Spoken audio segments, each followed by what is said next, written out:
민중의 소리 이완배 기자 만나겠습니다. 이완배 기자님. 네, 안녕하십니까? 예. 어제 재미없는 얘기라고 하셨는데 네. 너무너무 재미있었다. 또 감동적이었다. 놀랐다. 이런 반응이 많습니다. 놀라운데요. 정말 예산한 이야기는 제가 하면서도 재미가 없었는데. 그래서 우리가 애청자분들을 너무 무시한 것은 아니었는지 하는. 무시한 건 절대 아니고요. 예, 죄송합니다. 사과드리겠습니다. 이거 별 말씀을. 그러니까 참 우리 애청자분들의 안목과 관심사의 저변이 이건 정말 상상을 초월할 것이고요. 이런 정치 의식이 사실 촛불을 만들었던 거 아니겠어요? 예산안 문제 결국 우리가 낸 돈으로 짜는 건데 당연히 우리가 관심을 가져야죠. 예. 근데 정말 전해주신 반응이 사실이라면 저는 47평생에 처음 겪는 일입니다. 예산안을 재밌다고 하시니까 정말 처음 들어봤습니다. 예. 그리고 또 이제 그 안에 이제 결국 담긴 것이 이제 증세논의 아니었어요? 그렇습니다. 예. 네. 증세에 대한 어떤 우리 솔직하게 미래를 위해서 우리가 리스크를 좀 감내할 수 있는 국민적 합의가 필요하다라는 말씀까지 전폭적인 공감을 얻은 것 같습니다. 감사합니다. 예, 이제 9월 정기국회가 이제 시작이 되고 또 이 정기국회 안에 예산안이 이제 처리되는 미션이 있는 거 아니겠습니까? 그렇습니다. 예. 네, 야당의 반대가 불을 보듯이 뻔한데요. 잘 통과가 됐으면 좋겠습니다. 9월부터 12월까지 야당들이 좀 놀러 갔으면 좋겠는데. 민주주의의 원칙에 위배되지만 그 시기만 좀 없어졌으면 좋겠어요. 이 야당이 야당다워야죠. 예. 네. 알겠습니다. 자, 오늘 어떤 얘기 해볼까요? 예, 9월의 핫 이슈가 사실은 아까 정기국회 이야기를 하셨지만 사실 한국 사회의 9월 1일의 가장 큰 이슈는 김용민 PD님 공중파 진출이죠.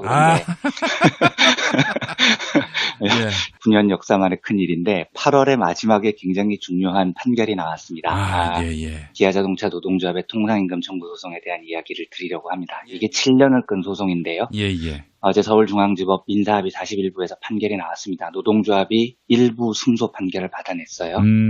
분위기로 보면 일부 승소이긴 하지만 이게 무승부라기보다는요. 노동조합의 승리에 가까운 판결입니다. 예. 그래서 노조 쪽에서는 굉장히 고무된 모습이고요. 회사 측에서는 즉각 항소하겠다는 의지를 밝혔고요. 박근혜 시대였다면 어떻게 판결이 나왔을까요? 이렇게 판결이 날 리가 없죠. 절대로 불가능한 겁니다. 제가 차차 말씀을 드리겠지만 예. 이 앞에 현대자동차가 이미 2차례에 걸쳐서 통상임금 소송을 냈는데 2심까지 다 깨졌거든요. 그러니까 지금 기아자동차의 이 7년을 끈 1심 소송은 정권이 바뀐 것과 절대로 무관하지 않아 보입니다. 네. 판결 내용은 노조가 청구한 금액이 원금하고 이자를 포함해서 1조 926억 원, 1조 원이 조금 넘습니다. 그런데 법원이 이 중에 4,223억 원을 사측에 지급을 하라고 판결을 했습니다. 결론부터 말씀을 드리면 이 판결은 굉장히 훌륭한 판결입니다. 설명을 차차 드리겠지만 노동자들의 권익이 이제 조금씩 사법부에서 인정이 되고 있는 것 같고요. 역사적인 큰 진일보라고 확신합니다. 근데 다만 제가 이번 판결에 대해서는 아니고요. 이번 판결을 보는 여론에 대해서 마음이 좀 아픈 면이 있습니다. 그래서 우선 노동자의 권익을 제대로 찾아온 기아차 노동자분들에 대한 감사, 격려를 먼저 드리고요. 방송 말미에는 좀 주제 넘지만 기아차 노동자분들께 간곡한 마음으로 부탁을 하나 드릴 게 있습니다. 이 부탁은 제가 말미에 따로 드리겠습니다. 이번 통상임금 소송에 대해서 언론이 정말 악의적으로 보도를 쏟아냈습니다. 이 소송에서 기아차가 패하면 회사가 망한다. 노동자들은 로또를 맞는다. 정말 비겁한 이야기들입니다. 이게 왜 로또겠습니까? 물론 이게 액수가 적지는 않아요. 그런데 액수가 적지 않은 이유는 회사가 노동자들이 정당하게 일한 대가를 7년 동안 안 주고 있었으니까 그런 겁니다. 예를 들어서 부당한 이유로 해직된 노동자들이 있어요. 그런데 10년쯤 있다가 복직이 됐습니다. 그러면 당연히 회사의 귀책 사유로 부당하게 해고된 노동자들이 복직을 할 때는 해직 기간 동안 받아야 될 임금을 몰아서 받습니다. 이게 해직 기간이 길면 길수록 당연히 회사가 물어줘야 하는 돈도 커지겠죠. 근데 이걸 보고 복직하는 노동자들에게 쟤들 로또 맞았네 이러면 안 되는 겁니다. 부당한 해고로 고통받았던 그 시간에 비해서 너무나 작고 당연한 보상인 거죠. 그리고 그 고통의 기간이 길어지면서 액수가 커질 수 있는 건데 그걸 우리 시민사회가 쟤들 갑자기 떼부자 됐네 이렇게 말해서는 안 됩니다. 근데 제가 다만 이번 사태를 보면서 귀족 노조니 로또니 하는 이런 보수 언론의 선동의 영향도 사실 크죠. 그런데 적지 않은 시민분들이 이번 판결에 대해서 기아차 노동조합에 조금 뜻광한 시선을 보내는 것도 사실이에요. 이게 저는 상당히 좀 슬픕니다. 근데 이건 단지 잘못된 언론의 선동에 100% 책임이 있다. 이렇게 말할 수 없는 대목이 저는 있다고 생각을 해요. 제가 이제 이 부분을 주제 넘지만 마지막 대목에 기아차 노동자분들께 진심으로 부탁을 좀 하나 따로 드리겠습니다. 예. 기아자동차 노조가 제기한 통상임금 내용이요. 법원에서 일부 받아들여진 이 판결을 보면 논리적으로는 정말 아무런 하자가 없어요. 그러니까 뭐 이 판결 때문에 포털 사이트에서 굉장히 어제 오랫동안 기아자동차가 실검 1위에 올랐는데 귀족노조 어쩌고 하는 논리는 들을 게 없습니다. 왜냐하면 이건 귀족노조하고 아무 상관이 없는 사법부가 정한 원칙에 따른 판결입니다. 그러니까 우리나라 자본은 임금을 줄 때 어떻게든 퇴직금도 좀 깎고 주말 수당도 좀 깎고 이렇게 하기 위해서 임금의 포함 범위를 줄이기 위해서 갖은 노력을 다합니다. 그래서 세계에 있지도 않는 이상한 상여금, 이상한 수당 이런 걸 다 만들어냈어요. 그러니까 상식적으로 상여금이라는 게 보너스라는 거잖아요. 보너스라는 건 월급 이외에 사주가 기분이 좋아서 주거나 특별한 성과가 있어서 주거나 예. 이게 번외로 주는 돈이 보너스입니다. 근데 우리나라 제조업 노동자들의 보너스는 그게 아니고요. 월급을 12개월로 쪼개서 주고 상여금을 짝수 달에 줍니다. 뭐 2, 4, 6, 8, 10, 12 이렇게 줘요. 아니 무슨 보너스를 짝수 달에 정기적으로 줍니까? 노동자들이 정기적으로 짝수 달에만 일을 잘하나요? 그럴 리가 없잖아요. 예. 그러니까 이 말은 애초에 12개월로 나눠서 줘야 되는 임금을 기본급을 깎기 위해서 그러니까 퇴직금도 좀 덜 주고 싶고 수당도 좀 덜 주고 싶고 그게 산정의 기본이 되는 게 기본급이니까 요 기본급을 작게 하기 위해서 12개월로 나눠서 주는 돈은 작게 만들고 부족한 돈은 2, 4, 6, 8, 10, 12 짝수 개월에 보너스라는 명목으로 주고 있는 겁니다. 그러니까 이건 엄정하게 말해서 보너스가 아니죠. 예. 자본의 꼼수입니다. 이걸 제대로 돌려놓은 게 대법원이 2013년 12월에 판결을 한 전원합의체 판결입니다. 이때 어떻게 판결을 하냐면 정기적으로 이걸 정기성이라고 합니다. 말이 조금 어려운데요. 정기적으로 근로자 모두에게 추가 조건 없이 일한 시간에 따라 이 세 가지 조건을 만족하면서 지급하는 돈은 당연히 통상임금이다. 즉 모든 퇴직금이나 아니면 수당을 산정할 때 기본이 되는 임금으로 설정을 하겠다. 이렇게 판결을 한 겁니다. 이건 너무 당연한 판결이에요. 예. 이렇게 되면 어떻게 되느냐. 짝수 달해주는 정기상여금이요. 당연히 통상임금에 포함이 되면 근로기준법에 지금 이렇게 돼 있습니다. 야근이나 주말 특근 같이 연장 노동을 할 때요. 통상임금의 1.5배를 주게 돼 있습니다. 이것도 당연하죠. 왜냐하면 야근이나 주말 특근은 어려운 근무니까 당연히 통상임금보다 많이 줘야 되는 겁니다. 이걸 1.5배를 주게 돼 있는데 정기적으로 주는 보너스를 통상임금에 포함시키면 통상임금 자체가 높아지죠. 그래서 야근이나 주말 특근 수당도 올라가야 돼요. 예. 그 수당이 통상임금 기준으로 1.5배가 되니까요. 퇴직금도 당연히 올라갑니다. 통상임금을 기준으로 산정하니까요. 그런데 기아차는 지금까지 그렇게 하지 않았어요. 그래서 야근 수당, 특근 수당도 보너스가 포함된 통상임금이 아니라 기본급 기준으로 거기에서 작은 돈을 준 겁니다. 이거를 굉장히 오랫동안 지속을 해온 거예요. 이건 정당한 노동자의 몫입니다. 그래서 기아자동차 노동자들이 그 정당한 몫을 돌려주기를 원했고 이번에 판결로 받아낸 겁니다. 조금도 논리적으로 허점이 없어요. 조금 더 판결을 들어가 보면은요. 제가 아까 어떤 돈이 정기적으로 지급하는 통상임금이냐에 대해서 대법원이 제시한 세 가지 기준이 있다고 말씀드렸습니다. 요거를 통상임금으로 볼 것이냐 말 것이냐 기준의 1번 정기성이라고 합니다. 정기적으로 줬느냐는 거죠. 예. 둘째 일률성이라고 합니다. 모든 노동자에게 줬느냐. 셋째 고정성입니다. 추가 조건 없이 일한 시간에 따라 줬느냐. 요 세 가지 기준을 충족하면 이건 통상임금인 겁니다. 그런데 이번에 이제 노동조합이 정기 상여금을 통상임금에 포함시켜야 된다고 주장을 했는데 이거는 당연히 통상임금입니다. 1번 정기성, 정기적으로 줬어요. 2달에 한 번씩. 예. 2번 일률성, 모두에게 줬습니다. 그리고 추가 조건 없이 줬습니다. 이래서 이 모든 세 가지 조건을 고정성이죠. 정확하게 충족을 합니다. 그런데 실제로 이 정권이 바뀌기 전에 어떤 일이 있었냐면 이 문제에 대해서 자본이 가끔 악랄한 짓을 합니다. 현대차 통상임금 소송 제가 아까 말씀드렸죠. 이때는 노동조합이 거의 패소에 가까운 결과를 받았는데요. 이게 왜 그랬냐면 상여금도 통상임금이다라는 지극히 당연한 주장을 노조가 했는데 이 현대자동차 취업규칙에 골 때리는 대목이 하나 있었던 거예요. 예. 취업규칙에 뭐가 적혀 있었냐면 15일 미만 근무자에게는 상여금 지급을 제외한다. 이런 대목이 하나 있었던 거예요. 그런데 그 많은 회사 노동자 중에 15일 미만 근무자가 몇 명이나 되겠어요. 그리고 이게 무슨 의미가 있겠습니까? 이걸 굳이 현대차가 취업 규칙에 넣은 것도 웃긴데 이 15일 미만 근무자라는 아무것도 아닌 한 문장 때문에 현대차 노조가 통상임금 소송에서 패합니다. 왜냐하면 사법부가 이전까지 어떻게 얘기를 하냐면 야, 15일 미만 근무자한테는 상여금을 안 줘? 야, 근데 통상임금은 원래 고정성이라는 걸 따지거든. 이게 뭐냐면 모든 노동자에게 줬느냐를 따지는 건데 니네 현대차는 15일 미만 노동자에게는 상여금을 안 준다며. 그럼 다 준 건 아니잖아. 그럼 고정성이 없는 거야. 그래서 보너스를 통상임금에 못 넣겠다. 이런 판결을 한 거예요. 그 환장을 노르신 거죠. 딱 15일 미만 노동자에게 상여금 안 주는 그 미세한 조항 때문에 노동자들이 정기적으로 받는 그 돈이 통상임금에 포함이 안 돼 버렸습니다. 저는 이 사법부 판단에 전혀 동의할 수 없습니다. 아니 고작 15일 미만 노동자가 몇이나 된다고요.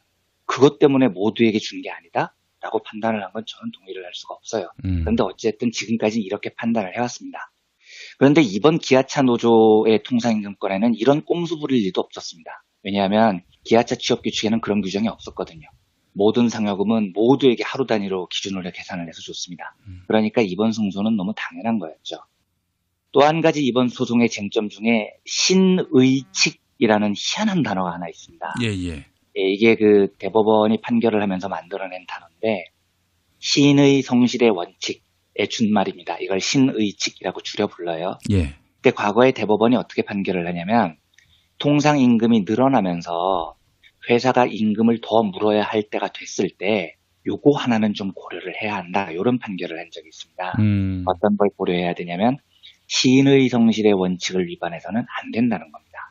이게 지금 무슨 뜻이냐면 만약에 정기적으로 상여금을 주는데 그동안에 노동자하고 자본가 사이에서 이걸 우리가 문서로 남기지는 않았지만 짝수달해주는 정기상여금은 통상임금에 포함시키지 말자라는 명시적인 혹은 묵시적인 합의가 있으면 요거는 신의성실의 원칙에 의해서 통상임금에 넣지 말자. 요거를 대법원이 강요를 하고 있는 겁니다. 근데 이게 말이 좀 웃긴 게요. 법이라는 게 정확하게 입증된 문서하고 합의를 기반으로 해야 되는데 자, 우리 회사에서는 짝수달해주는 정기상여금은 통상임금에 포함시키지 말자라는 묵시적인 합의라는 건 도대체 뭘 말하는 겁니까? 묵시적인 합의라는 건 회사하고 노동자들이 서로 뭐 눈빛만 봐도 알 수 있잖아 뭐 이런 게 아니잖아요. 그러니까 이 노사관계에서 어떻게 묵시적인 합의라는 게 있을 수가 있겠습니까? 그런데 대법원에서는 묵시적으로 그걸 포함 안 시키기로 했으면 그거는 포함 안 시키기로 하자 이런 말도 안 되는 판결을 낸 적이 있어요. 그래서 이번 소송에서 기아차 사측이 밀어붙인 게 이 신의칙 대목이었습니다. 우리는 노조하고 묵시적으로 합의를 했다는 거예요. 정기상여금은 통상임금이 아니라고 우리는 노동자들하고 눈빛으로 다 말하고 눈빛으로 다 이해했다 이렇게 주장을 한 겁니다. 말도 안 되는 소리죠.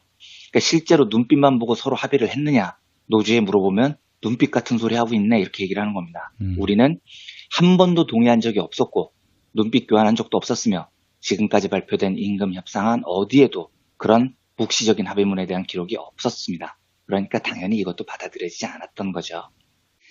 그래서 이번 판결은 논리적으로 너무 지당합니다. 그리고 이번 판결은 앞으로 많은 노동자들이 지금까지 정당한 대가를 받지 못했던 통상임금 분야의 문제점을 많이 해결했어요. 굉장히 의미 있는 판결이죠. 그래서 더불어민주당도 1심 판결에 대해서 환영하는 성명을 냈더라고요. 노동자 권익 향상의 첫 걸음으로 나아가야 한다, 환영한다 이런 성명을 냈습니다. 여기까지 이제 판결에 대한 이야기를 마치고요. 마음속에 담아뒀던 기아차 노동자분들에게 드리는 부탁을 하나 하고자 합니다. 앞에서 제가 잠깐 이야기를 했지만 기아차 노동자분들 이번 소송을 하면서 여론의 여러 부정적인 이야기들을 들으면서 많이 억울하셨을 거라 믿습니다. 연대의 대상이라고 그동안 믿었던 시민분들조차도 이번 통상임금 소송 과정에서 기아차 노동자들이 배가 불러서 저렇다, 로또를 맞는다 이렇게 비난하는 모습을 보시면서 얼마나 힘이 드셨겠습니까? 또 귀족노조 이야기도 나왔고요. 참 받아들이기 어려우셨을 거고 그 어려움 속에서도 노동계 전체에 의미 있는 판결을 이끌어낸 기아차 노동조합에 정말로 진심으로 제가 수고에 감사와 격려를 보냅니다. 그런데 기아차 노동자분들께서 이 점 하나만은 전 좀 생각을 해주셨으면 좋겠습니다. 우리가 노동자로 살면서요. 특히 기아차, 현대차 이런 대형 사업자 노동자로 살면서 저는 당연히 이분들을 귀족노조라고 부르는 걸 학을 뗄 정도로 싫어합니다. 그런데 여론이 노조의 등을 돌릴 때에는요, 그 모든 이유를 언론의 선동만으로 생각해서는 약간 곤란한 대목이 있어요. 그러니까 물론 언론의 선동이 90% 이상의 책임이 있습니다. 하지만 그 90%의 선동의 모든 책임을 돌리면 우리 내부의 문제, 그러니까 10%의 문제를 제대로 돌아보지 못하는 일이 생깁니다. 그러니까 무슨 말씀을 드리고 싶냐면 노동조합은 대한민국의 상위 10%의 노동자예요. 우리나라 노동자들의 노조 조직률이 10%밖에 안 됩니다. 게다가 민주노총 금속노조 소속이면 저는 우리나라 노동운동을 이끌어가야 하는 책무가 있는 조직이라고 믿습니다. 그래서 대형사업자 노조는요, 소속 노조원들의 이해관계가 모든 것이 아니에요. 사회적인 책무가 있는 겁니다. 그러니까 이번 통상임금 소송 같은 것을 겪다 보면 혹은 대형사업장에서 파업투쟁을 할 때 보면 뭐가 중요하죠? 사실은 대형사업장 파업에서 제일 중요한 건 여론이 정말 중요해요. 즉 시민사회의 연대를 얻어내야 된다는 겁니다. 그래야 파업에서도 이길 수 있고요. 그래야 통상임금 소송에서도 이길 수 있는 겁니다. 그렇기 때문에 노조는 평소에도 우리 사업장 일이 아니어도요. 뜨겁게 사회의 연대를 해야 될 책무가 있어요. 사회 곳곳에 약자들과 함께 투쟁해야 될 책무가 있습니다. 그래서 저는 항상 단언합니다. 이게 사회와 연대하는 것은 대형사업자 노동조합의 선택이 아니고요. 임무입니다. 해도 되고 안 해도 되는 게 아니고요. 반드시 해야 되는 일이라는 겁니다. 제가 돌려 말하지 않고 직접 말씀드리겠습니다. 제가 기아차 노동자분들에게 이번 기회로 간곡히 부탁드리고 싶은 건 이겁니다. 원래 기아자동차는 국내 완성차 4사 노동조합 중에 유일하게 정규직하고 비정규직이 하나의 노조를 이룬 곳입니다. 그런데 올해 4월에 기아차 노조가 총투표를 해서 비정규직 노조를 분리했어요. 기아자동차 노동자분들에게 제가 간곡히 부탁드리고 싶은 건 이겁니다. 이걸 바로 잡아주셔야 됩니다. 제가 4월에 그 발표를 듣고 너무 우울했습니다. 기아차 동지들께서 잘 생각해 주십시오. 비정규직을 분리하고 정규직만의 노조를 만드는 이 투표를 총투표로 가결한 다음에 어떻게 시민사회에 기아차 노조의 투쟁에 대해서 연대를 해달라고 말을 할 수가 있겠습니까? 같은 사업장에서 일하던 비정규직 노동자들을 따로 가자고 버리고 어떻게 사회를 향해서 우리하고 연대해 주십시오라고 말을 할 수 있겠냐는 겁니다. 제가 생각이 짧은지 모르겠지만요. 그 결정은 정말 잘못된 결정이에요. 많은 시민분들이 대형 사업장 노조에 반감을 갖는 건 물론 보수 언론의 악마적 선동의 영향력이 대부분입니다. 그런데 우리가 스스로를 되돌아봐야 될 지점이 과연 없는지도 살펴봐야 돼요. 물론 기아차 내부에서 내부적으로 많은 논란이 있었던 거 압니다. 하지만 그 결정은 하지 말았어야 돼요. 비정규직은 약자입니다. 그리고 정규직 노동자들은 그 약자들과 어떻게든 함께 가겠습니다. 라고 말한 뒤에야 사회에 우리와 연대해 주십시오라고 말할 수 있는 겁니다. 어떤 이유에서건 약자인 그리고 같은 사업장에 있는 비정규직 노동자들을 다른 길을 걷자고 밀어내고 사회적 연대의 손길을 부탁할 수가 있겠습니까? 제가 한 가지 사례를 소개해 드리려고 합니다. 조금 다른 이야기인데요. 역시 귀족노조 소리 많이 듣는 현대중공업에 제가 이름은 밝히지 않겠습니다만 이 노동자분 중에 40세의 노동자분이 한 분 계세요. 제가 이분을 어떻게 하냐면 딱 한 번 뵀는데 울산에 어디 강연을 간 적이 있는데 강연 끝나니까 제가 현대중공업 노동자인데 술 한잔 하시죠 이러더라고요. 그래서 만난 분인데 정의당 당원이셨고 노조 이제 열혈 운동 가셨는데 술 한잔 하면서 뭐 형님 이러더라고요 저한테. 저는 성격이 소심해서 형님 동생 이런 거 참 잘 못하는데 어쨌든 술을 마시면서 보니까 이분이 참 밝은 분이고 되게 밝은 마음으로 노동운동을 하시는 그런 분이셨어요. 근데 이분이 얼마 전에 저한테 손편지를 쓰셨어요. 근데 제가 문자로 아니 요즘 같은 인터넷 시대에 이메일을 보내시지 왜 손편지를 보내시냐고 했더니 답장으로 아니 그러면 진정성이 없게 느껴질까봐 손편지를 썼습니다 이러시더라고요. 남자분이래요. 남자분이 6장에 걸친 손편지를 지금 써왔습니다.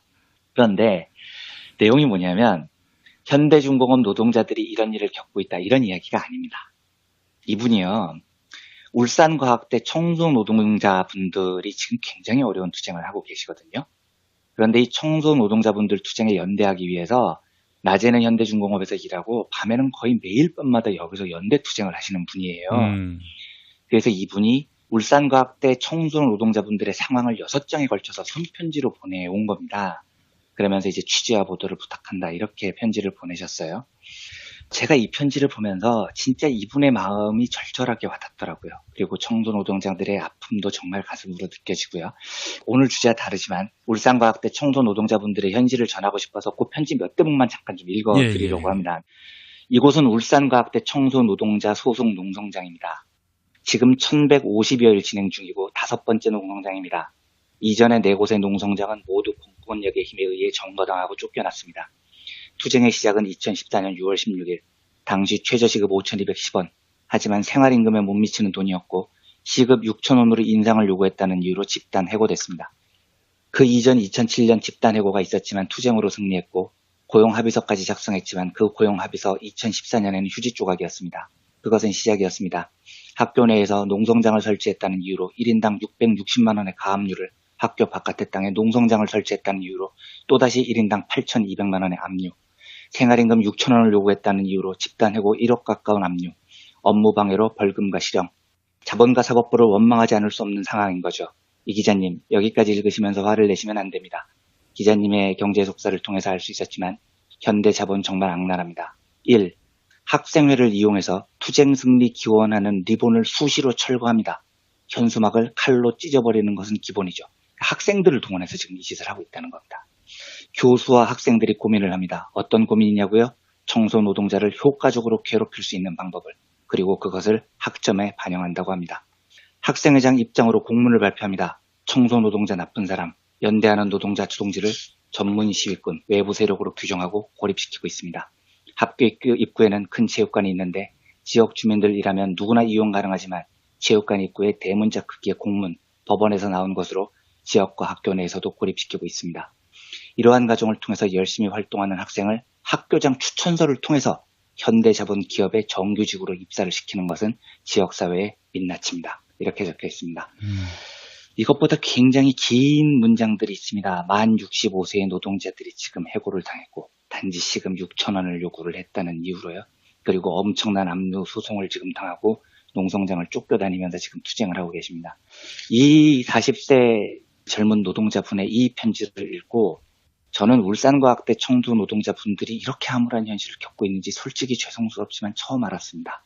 그리고 저는 더 고마웠던 건 이 현대중공업 노동자가 어쩌면 사람들이 손가락질하는 귀족노조 출신이라는 분인데 이렇게 뜨겁게 사회의 제일 약한 분들과 연대하고 거의 하루도 빠지지 않고 나가서 싸우고 투쟁하는 모습이 저는 너무 고맙더라고요. 이분이 이렇게 손편지를 쓰는 게요. 노동자의 연대는 이렇게 하는 겁니다. 이분이 주제가 아니어서 더 이야기 드리지는 않겠지만 노동자는요. 특히 대형 사업자 노동자분들은요. 대한민국의 노동운동을 이끌어야 된다는 자긍심과 책무가 있어야 됩니다. 힘든 거 압니다. 예, 물론 한 가정 꾸리기 힘든 거 알아요. 하지만 상급단체의 노동자들이 그 연대를 하지 않으면요. 노동자들의 맏형인 그분들이 그 투쟁을 앞장서지 않으면요. 점점 더 노동자들과 사회 시민사회의 연대의 끈이 점점 더 약해집니다. 그러면 노동운동은 고립돼요.